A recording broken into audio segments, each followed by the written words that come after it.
The morning sun cast long shadows across the dusty parking lot of the Thunder Valley Bike Rally as Staff Sergeant James Cooper guided his Harley-Davidson into an empty spot. The chrome on his restored '89 motorcycle gleamed in the early light, drawing admiring glances from nearby bikers. At 32 years old, Cooper didn't look like your typical biker. His military haircut and straight posture set him apart from the crowd. Cooper had just returned from his 4th deployment with the Special Forces 3 weeks ago. The transition back to civilian life hadn't been easy, and he hoped this rally would help him relax. His battle buddies had suggested he take some time off, do something normal, and try to forget about the desert sand and combat missions for a while. The Thunder Valley Bike Rally was famous across 3 states. Bikers from all over the country gathered here every year, turning the peaceful valley into a temporary city of chrome and leather. Food vendors lined the makeshift streets, filling the air with the smell of barbecue and fried foods. The rumble of hundreds of motorcycles created a constant background thunder that gave the rally its name. As Cooper dismounted his bike, he noticed an older couple struggling with their tent nearby. Without hesitation, he walked over to help them. The couple, Bob and Mary Williams, had been attending the rally for 20 years. They smiled warmly at Cooper, grateful for his assistance. "You're new here, aren't you, son?" Bob asked, his weathered face crinkling with a friendly smile. "I can always spot the first-timers." Cooper nodded, driving the last tent stake into the ground. "Yes, sir. First rally for me. Thought it would be a good way to decompress after getting back from overseas." Mary's eyes softened with understanding. "Military?" she asked, though she already knew the answer from his bearing. "Yes, ma'am." "Special Forces," Cooper replied quietly, not one to brag about his service. As they talked, more bikers began arriving at the rally grounds. The peaceful morning atmosphere started to change. Cooper's trained eyes noticed a group of rough-looking men riding in on massive black motorcycles. Their leather vests displayed a patch showing a wolf's head with steel fangs, the infamous logo of the Steel Wolves motorcycle gang. Bob noticed Cooper watching the newcomers and lowered his voice. "Those are the Steel Wolves. They started showing up last year, causing trouble. Best to stay clear of them." Cooper observed as the gang members parked their bikes in a tight formation. There were 8 of them, led by a huge man they called Crusher. Even from a distance, Cooper could see the leader was at least 64 and close to 300 pounds. The man carried himself with the swagger of someone used to intimidating others. The rest of the morning passed peacefully. As Cooper set up his own camp, he helped several other attendees with their setups, earning grateful thanks and friendly conversations. People naturally warmed to his quiet, helpful nature. By lunchtime, he had made several new friends and received multiple invitations to share meals. Walking through the rally grounds, Cooper took in the festival atmosphere. Vendors were setting up their stalls, selling everything from custom leatherwork to motorcycle parts. The air filled with music from different areas, creating a mix of country, rock, and blues. Food trucks prepared for the lunch rush, and the smell of grilling meat made his stomach growl. But Cooper's peaceful morning was about to end. His combat-trained senses picked up on tension near the food vendor area. He could see the Steel Wolves moving through the crowd, their body language aggressive and threatening. As he watched, they approached an elderly veteran's stall selling memorial patches, and Cooper knew right away that trouble was brewing. He stood still for a moment, weighing his options. The soldier in him wanted to step in immediately, but his training taught him to observe first, act second. Little did the Steel Wolves know, they were about to mess with the wrong person at this rally. Cooper adjusted his leather jacket and slowly began walking toward the vendor area, his movements calm but purposeful. The real story was about to begin.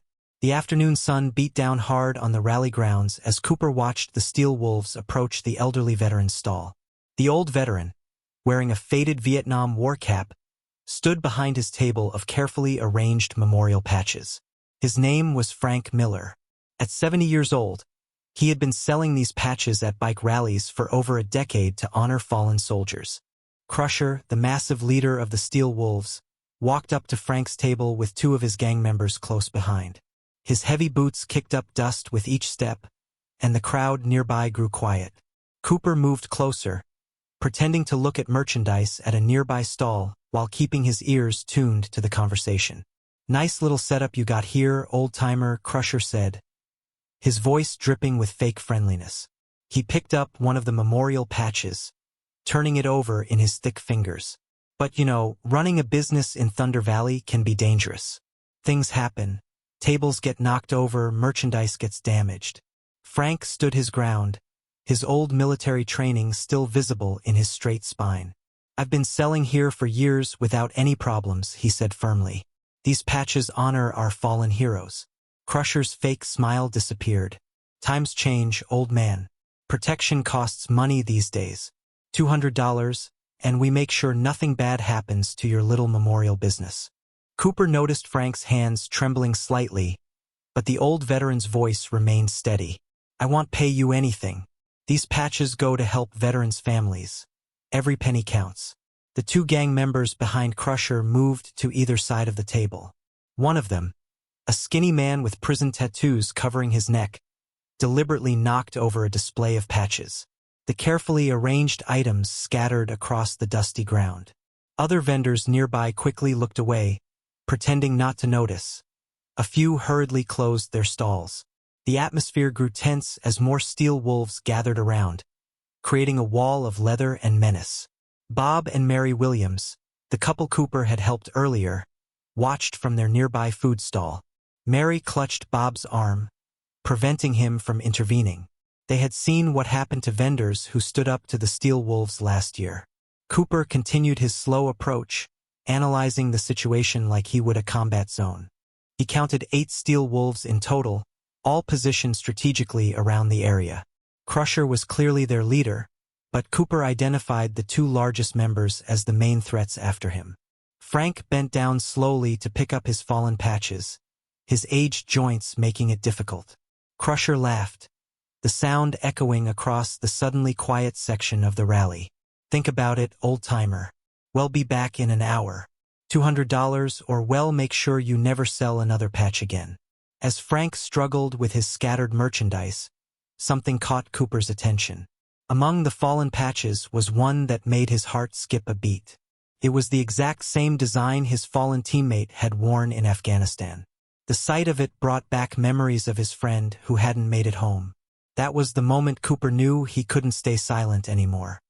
He watched as the steel wolves swaggered away, elbowing each other and laughing. Other vendors quickly came to help Frank pick up his patches, their eyes full of fear, constantly glancing in the direction the gang had gone. Cooper walked over to Frank's table and picked up the familiar memorial patch. "How much for this one, sir?" he asked quietly. Frank looked up, his eyes meeting Cooper's. Something passed between them, the unspoken understanding that only exists between soldiers. "For you, son, no charge. I can tell you understand what these mean." Cooper pulled out his wallet anyway, placing $40 on the table. "I served with someone who wore this exact patch. He didn't make it home." Frank nodded solemnly, then looked in the direction the steel wolves had gone. "They'll be back," he said softly. "They always come back." "Yes," Cooper replied, his voice calm but determined, "and I'll be here when they do." An hour passed quickly at the Thunder Valley bike rally. Cooper spent this time helping Frank rearrange his memorial patches and learning more about the old veteran's story. They shared quiet stories of service, speaking in the shorthand that only military members understood. Meanwhile, Cooper's trained eyes kept watching the crowd, knowing the steel wolves would return. Other vendors stopped by to warn them. "They'll be back soon," a hot dog vendor said nervously. "Last month they broke Jim's arm when he wouldn't pay. Maybe you should pack up and leave, Frank." But Frank stood his ground, his weathered hands straightening the patches with care. "I faced worse in Vietnam," he said quietly. "I'm not running from bullies." Cooper used this time wisely. His military training kicked in as he studied the layout of the area. He noted the positions of tables, chairs, and possible escape routes. He also spotted several security cameras on nearby buildings, evidence that might be useful later. Exactly 1 hour later, right on schedule, the rumble of motorcycles announced the return of the steel wolves. This time, all 8 members approached together, creating an intimidating wall of leather and attitude. The crowd of rally visitors quickly moved away, leaving an empty space around Frank's stall. Crusher led his gang, his massive frame casting a long shadow across the dusty ground. His eyes narrowed when he spotted Cooper standing quietly beside Frank's table. Well, he sneered. The old-timer found himself a bodyguard. Cooper remained calm, his posture relaxed but ready. He had faced worse threats in combat zones around the world. Just having a friendly conversation about military service, he said evenly, "Something I doubt you'd understand." The comment made Crusher's face turn red with anger. Two of his gang members moved to flank Cooper, trying to intimidate him with their presence. Cooper didn't move, but his senses heightened, noting their positions and movements. "Last chance, old man," Crusher growled at Frank. $200 or things get ugly." Frank started to respond, but Cooper stepped forward slightly. "Actually," he said, his voice carrying clearly despite its quietness, "I think it's time for you to leave. These patches honor fallen soldiers. They're not part of your protection racket." A crowd began to gather at a safe distance, watching the confrontation unfold. Bob and Mary Williams stood among them, Bob holding his phone discreetly, recording everything. Crusher laughed, but there was anger in his eyes. "You don't know who you're messing with, boy. I've put tougher guys than you in the hospital." Cooper's reply was calm and measured. "And you don't know who I am. That's fine. But right now you have a choice. Walk away and enjoy the rally, or make a very big mistake." The steel wolves spread out in a practiced formation. Cooper recognized it as an attempt to surround him. He shifted his stance slightly, positioning himself where he could see all of them. "Nobody talks to me like that," Crusher snarled. "Boys, teach this hero a lesson." The tension thickened in the air as the confrontation reached its boiling point. The air was electric. The crowd held its breath, expecting violence at any moment, but Cooper remained perfectly still, his face showing no fear or anger. "Last warning," Cooper said quietly. "Walk away." One of the gang members, the one with prison tattoos, reached for something in his jacket. Cooper's eyes caught the movement instantly. Years of combat experience had taught him to spot these subtle signals. Frank stood behind his table, straight and proud despite his age. "Son," he said to Cooper, "you don't have to do this for me." Cooper never took his eyes off the steel wolves, but he replied loud enough for everyone to hear, "With all due respect, sir, yes I do. These patches represent our brothers who gave everything, and I won't let anyone disrespect that." The moment stretched like a rubber band pulled too tight. Everyone could feel that something was about to break. Crusher took one step forward, his massive fists clenched. The storm was about to break loose at Thunder Valley, and only Cooper seemed truly ready for what was coming. What happened next seemed to unfold in slow motion but actually took less than 3 seconds. Crusher lunged forward, his huge fist aiming straight at Cooper's face. It was the kind of punch that had knocked out many men before, but this time something different happened. Cooper moved like water, one smooth step to the side, and Crusher's fist hit nothing but air. The big man's momentum carried him forward exactly as Cooper had planned. Without seeming to move much at all, Cooper used Crusher's own weight against him, adding a gentle push that sent the gang leader stumbling into his own men. "That was your first mistake," Cooper said calmly, his voice carrying across the now silent rally grounds. The crowd had grown larger, with dozens of phones recording the scene. The tattooed gang member pulled out a chain from his jacket, swinging it threateningly. "You're dead, pretty boy," he snarled, moving to Cooper's left side. Cooper didn't even blink. His military training had prepared him for much worse than a biker gang with chains. He stood perfectly still, his eyes tracking every movement around him. The other steel wolves spread out in a circle, thinking they had the advantage in numbers. 7 against 1, Crusher said, regaining his balance and wiping dust from his leather vest. "Not good odds for you, hero." A small smile appeared on Cooper's face. "You're right about the odds," he replied. "You should have brought more men." 2 steel wolves charged at once, coming from different directions. The crowd gasped, expecting to see Cooper overwhelmed. Instead, they witnessed something extraordinary. Cooper stepped between his attackers with perfect timing, causing them to crash into each other. Their momentum did all the work. Cooper barely had to move. Frank watched from behind his table, his old soldier's eyes recognizing the techniques. This wasn't street fighting, this was professional military combat training in action. Crusher roared in fury, seeing his men made to look foolish. "Get him!" he bellowed, and the remaining gang members all moved in at once.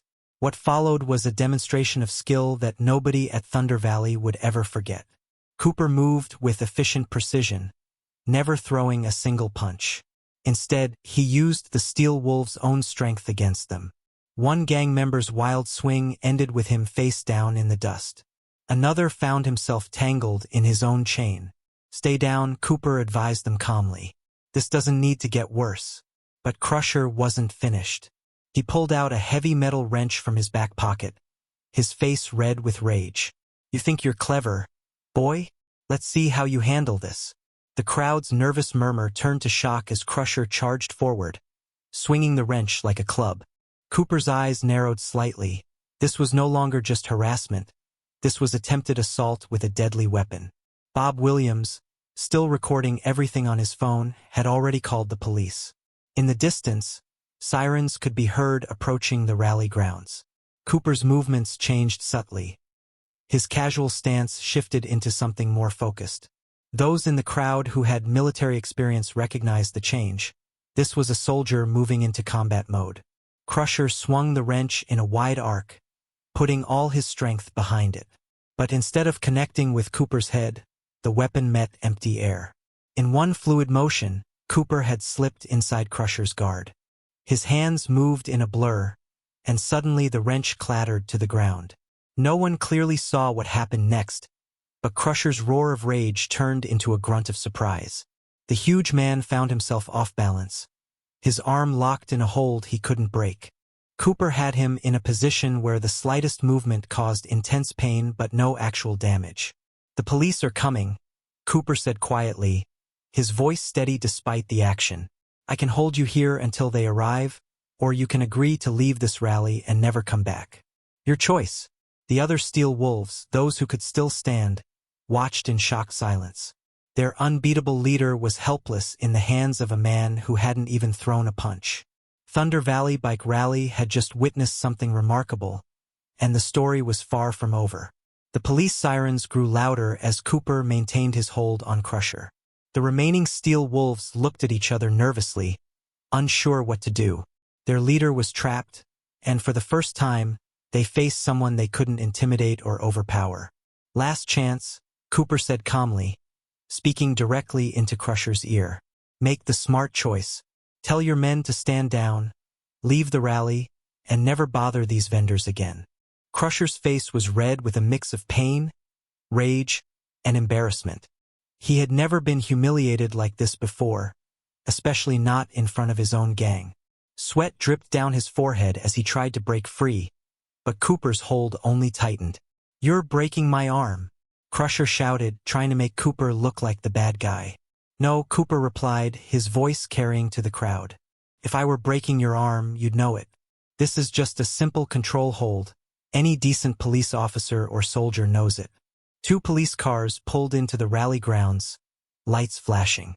The crowd parted to let them through, many still recording everything on their phones. Officer Sarah Martinez stepped out of the first car, quickly assessing the situation. "He attacked me," Crusher yelled, trying to play the victim. "This guy just went crazy and attacked me." But Bob Williams stepped forward, holding up his phone. "Officer, I have the whole thing recorded. These men were trying to extort money from vendors. They threatened an elderly veteran and attacked this man when he stood up to them. Other vendors, feeling brave now, also stepped forward. They've been terrorizing us for months," a hot dog vendor said, "demanding protection money, breaking things if we don't pay." Officer Martinez watched the video on Bob's phone, her expression growing serious. She turned to her partner. "Call for backup. We're going to need to take statements from everyone." Cooper still hadn't moved, holding Crusher in the same careful position. "Officer," he said respectfully, "if I release him, will you take control of the situation?" Martinez nodded, pulling out her handcuffs. "Let him go slowly. We'll take it from here." As Cooper released the hold, Crusher immediately tried to swing at him, but Cooper simply stepped back, and Crusher found himself face down on the ground with Officer Martinez's knee in his back as she handcuffed him. The other steel wolves started to back away, but more police cars were arriving. Within minutes, the entire gang was surrounded by law enforcement. Frank walked over to Cooper, standing straight and proud. "That was some fine work, son," he said, extending his hand. "Reminded me of our hand-to-hand combat training back in the service. Clean, efficient, no unnecessary force." Cooper shook the older veteran's hand. "Thank you, sir. Just doing what needed to be done." The crowd that had gathered began to applaud. Other vendors came forward to thank Cooper, many sharing their own stories of harassment by the steel wolves.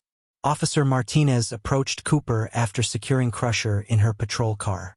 "Sir, we'll need a statement from you. Also, I have to ask, where did you learn those moves?" "Special Forces, ma'am," Cooper replied simply. "For tours of duty." She nodded with understanding. "That explains a lot. You handled this perfectly, minimum force, no injuries, and you gave them every chance to walk away." As the police took statements and gathered evidence from witnesses, the atmosphere at Thunder Valley began to change. Vendors reopened their stalls, music started playing again, and people began to relax. Mary Williams brought Cooper and Frank each a cold drink. She said, smiling, "I think this rally just became a much safer place thanks to you two veterans." Cooper looked around at the happy faces of the vendors and visitors. This wasn't how he had planned to spend his day at the rally, but sometimes duty called even when you weren't in uniform. The Steel Wolves' reign of terror at Thunder Valley was over, but the story of how one soldier stood up to them was just beginning to spread. The afternoon sun was starting to lower in the sky as the police finished taking statements at Thunder Valley. News of what happened spread quickly through the rally grounds, growing with each telling. Bikers from all corners of the event came to see the famous spot where one soldier had taken down the entire Steel Wolves gang. Cooper sat with Frank at his memorial patch stall, both men sipping cold sodas provided by grateful vendors. A steady stream of people came by, some to buy patches, others just to shake their hands and share their own stories about the Steel Wolves. "They broke my brother's food truck window last month," one man said, buying a patch. "Cost him $500 to fix it. Wish you'd been here then." Frank's business was booming. Many bikers bought patches not just to honor fallen soldiers but to show support for the old veteran who stood his ground. Cooper noticed that Frank set aside a portion of each sale for veterans' families, just as had always done. Officer Martinez returned with some paperwork. "Good news," she said, holding up a file. "We found outstanding warrants for 3 of the Steel Wolves, including Crusher. They won't be bothering anyone for a long time." "What about the others?" Cooper asked, still thinking like a soldier, wanting to make sure the threat was fully handled. "They're being charged with attempted extortion and assault," Martinez explained. "Plus, thanks to all the video evidence, we're investigating similar complaints from other rallies. Looks like their gang days are over." Bob and Mary Williams had reopened their food stall, and business was better than ever. They insisted on providing free meals to Cooper and Frank. "Heroes eat free at our stand," Mary declared, bringing them loaded hamburgers. As the afternoon went on, something unexpected started happening. Other veterans at the rally began gathering around Frank. The veterans gathered at Frank's stall came from different eras: Vietnam, Desert Storm, Iraq, Afghanistan, but they all shared a common bond. Soon, Frank's table became an informal meeting spot for veterans to share stories and find support.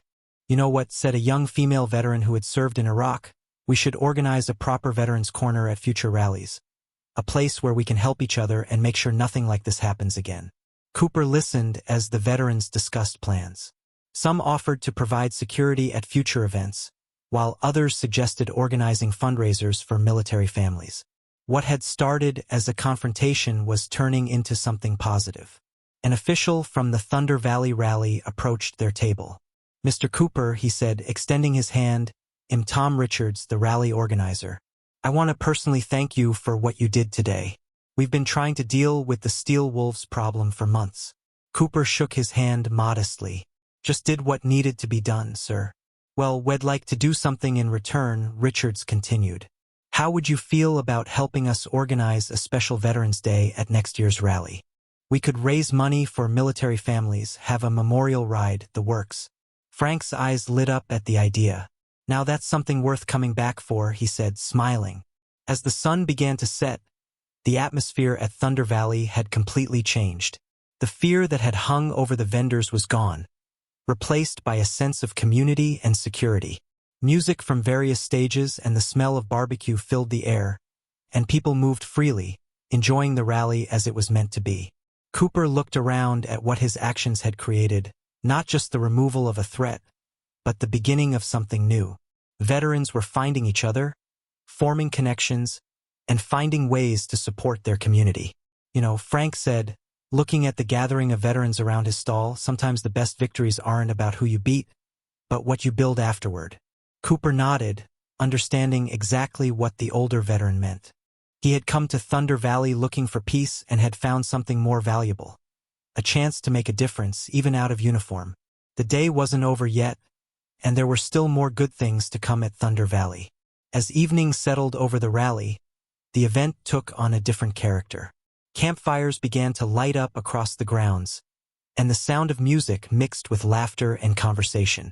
The story of what happened that afternoon had transformed from a tale of confrontation into something more meaningful. Cooper found himself at the center of an impromptu gathering near Frank's stall. Veterans from all over the rally brought their chairs, forming a circle around a blazing fire. Each one had a story to share, not just about their service but about their lives after coming home.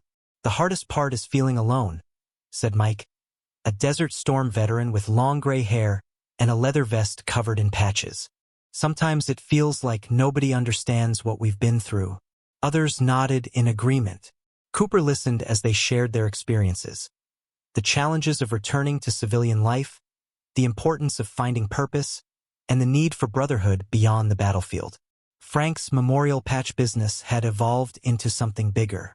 His table became a natural gathering point, with veterans helping him organize the patches and sharing the stories behind each one. Some brought out old photos, others displayed their service medals, creating an informal museum of military history. "You know what's amazing?" said Sarah, a young Army veteran who served in Afghanistan. "I've been coming to this rally for 3 years, never knowing there were so many other veterans here. We've been riding next to each other all this time, not realizing we shared this bond." The rally organizer, Tom Richards, returned with some exciting news. "I've been making some calls," he announced to the group. "Next year, we're going to have a special 3-day veterans program at Thunder Valley. Memorial rides, fundraisers, support meetings, the whole works." The idea caught fire immediately. Veterans started offering suggestions and volunteering to help. One offered to create a website, another knew how to organize charity rides, and several others volunteered to handle security. Bob and Mary Williams brought over trays of food for everyone. "This is what Thunder Valley should be about," Mary said, passing out plates. Community, support, and looking out for each other. As the night grew deeper, Cooper noticed something remarkable. The tough-looking bikers who had seemed intimidating earlier were now sitting together, sharing stories and planning ways to help fellow veterans. The barriers between different motorcycle clubs began to fade as they found common ground in their shared service. A young man approached Cooper quietly. "Sir," he said, "I'm shipping out to basic training next month. Seeing what happened today, how you handled yourself, it reminded me why I enlisted. Would you mind sharing some advice?" Cooper spent time talking with the recruit, sharing wisdom gained from his years of service. Other veterans joined in, each offering their own guidance and support. What started as one conversation turned into an impromptu mentoring session. Frank stood up, getting everyone's attention. "Today started with someone trying to take advantage of us," he said, his voice strong despite his age. "But look what came from it, we found each other. We're not just customers at a rally anymore, we're a community." The old veteran reached into his box and pulled out a special patch. It was different from his memorial patches. This one showed the Thunder Valley logo surrounded by military service branch emblems. "I had these made last year," Frank explained, "but never found the right time to bring them out. Tonight feels right." He started handing them out to every veteran present. Cooper looked at the patch in his hands, feeling the weight of what it represented. It wasn't just a piece of fabric. It was a symbol of belonging, of finding fellowship in an unexpected place. The night continued with more stories, more plans, and more connections being made. What had started as a simple bike rally was becoming something much more significant. A place where veterans could find understanding, support, and brotherhood. As midnight approached, Cooper looked around at the faces illuminated by the firelight. The fear and tension from earlier in the day were gone, replaced by something powerful: hope, purpose, and community. 1 year had passed since the day Cooper stood up to the Steel Wolves. The Thunder Valley Bike Rally had changed dramatically, and this year's event showed just how much impact one brave action could have. Cooper rode into the rally grounds, but this time he wasn't alone. Behind him, a long line of motorcycles stretched down the highway, hundreds of veterans who had heard about what happened last year and came to be part of something special. Their bikes gleamed in the morning sun, American flags flying proudly from many of them. Frank's memorial patch stall had grown into an entire veterans' village at the rally. Multiple tents now stood where his single table used to be. One tent offered counseling services for veterans, another helped with job placements, and a third provided information about VA benefits.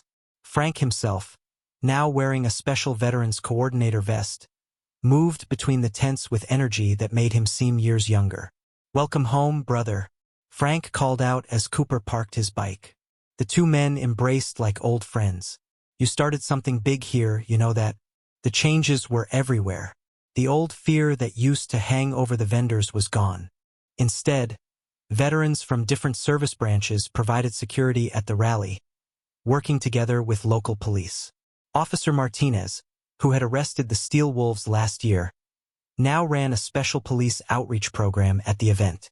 "The Steel Wolves won't be causing any more trouble," Martinez told Cooper during her rounds. "Crusher got 5 years in prison, and the others are still serving time or on probation. More importantly, 3 other biker gangs saw what happened here and cleaned up their act."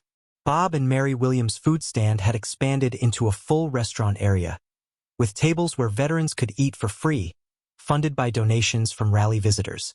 A sign above their counter read Heroes Corner, and photos from last year's confrontation hung on the wall. The afternoon brought the rally's first official Veterans Memorial Ride.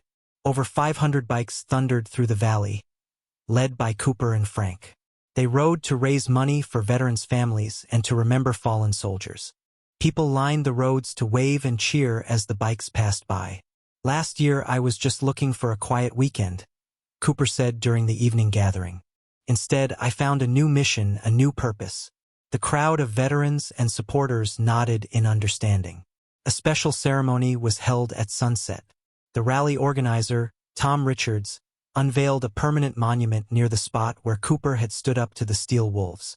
It wasn't a statue or a plaque celebrating violence. Instead, it was a wall of honor listing the names of veterans who had found brotherhood and healing at Thunder Valley. "This rally used to be just about motorcycles," Richards announced to the crowd. "Now it's about something bigger. It's about standing up for what's right, helping others, and building a community where everyone looks out for each other." Young veterans shared stories of how last year's events had inspired them to seek help and support. Older veterans talked about finding new purpose in mentoring others. Even non-veteran bikers spoke about how the rally had changed their perspective on military service and the challenges veterans face. As night fell, Cooper sat by the fire with Frank, both wearing their Thunder Valley veterans patches. Around them, hundreds of bikers, veterans, and civilians alike shared meals, stories, and friendship. "You know what's funny," Frank said, looking at the peaceful scene. "Those Steel Wolves thought they were so powerful with their threats and violence. But look what real strength created, a community that will last for generations." Cooper nodded, understanding completely. His military training had taught him how to fight, but more importantly, it had taught him when to fight and why. Standing up to bullies wasn't just about the moment of confrontation, it was about creating positive change that lasted. As the stars came out over Thunder Valley, Cooper realized that sometimes the biggest victories don't come from defeating an enemy, but from building something new. What had started as one soldier standing up for an old veteran had grown into a movement of hope, healing, and brotherhood. The Thunder Valley Bike Rally had found its true purpose, and its legend would only grow stronger in the years to come.